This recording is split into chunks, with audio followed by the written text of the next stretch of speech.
And welcome back. Most of the youth offenders serving time at Lincoln Hills and Copper Lake from Milwaukee County have gone through the Val Phillips Children's Court Center. When they return, many of them have aftercare services or are handled by the county's delinquency and court services. So joining us this morning is Administrator Mark Mertens and the new director of the Milwaukee County's Health and Human Services, Mary Jo Myers. Thank you both. Great to have you. Do you believe this time frame is possible for what you need to do in making sure these youth are served?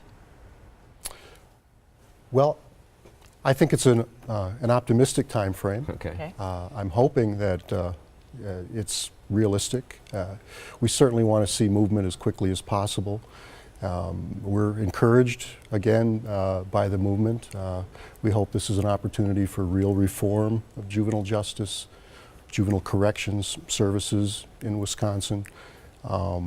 It's an opportunity for us to truly make this a Milwaukee model for juvenile corrections, to look at serving youth more effectively, more humanely, more in keeping with their developmental needs, and in more of a trauma-informed manner. So we're very encouraged by this, and we're looking forward to working with the state around the plan. Mark just used the term real reform. Mary Jo, what does that look like? The real reform is really going to be a matter of joining with the Milwaukee community, building on what we have already, figuring out how to do it uniquely for the children and the citizens of Milwaukee County. You talked about the realistic time frame. I know this has been on the county exec's mind for a very long time. We've been involved in multiple efforts to work towards reform, so we're just excited about this opportunity. The time frame, what is going to be a challenge is to do it right and to not try to work so quickly that we recreate something that we know isn't going to work. We've learned a lot about what can work, and so we want to do it right. We've talked a lot during the show about the brick and mortar and the timeline, but can you also help our viewers understand the vulnerability and the population that we're dealing with and why it's so important now to really get a hone in on this chance for reform in juvenile justice? Sure, absolutely.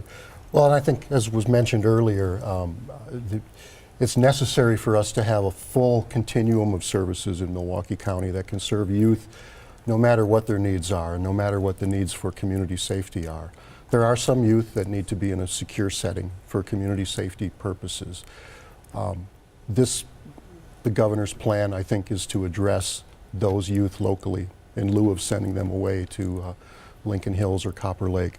So whether that needs to be the size that the governor's talking about, hopefully that will all get talked about in the course of the planning. But you know, there will be a need for bricks and mortar, in my opinion, because we do need to address the safety needs of the community.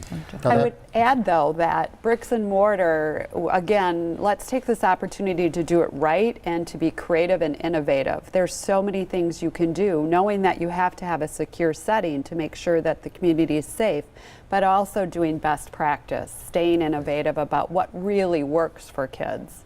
So when that's the exciting part of it. That's the yeah. We just have a few seconds left here. We're talking about 5 regional facilities. One of them must be in Milwaukee County, in your minds? Absolutely. Yes. At least one. Absolutely. Yeah, because they're talking about 3 potentially in this area, but one must be. And would you have a place in the facility now that you could just transfer, or do you need the new facility as well? There's no place that No I place, know so of. you would want the new facility. All right. And I think that gives us more opportunity. To be innovative. Yes. All right. Right. Thank you both for coming in and sharing that part.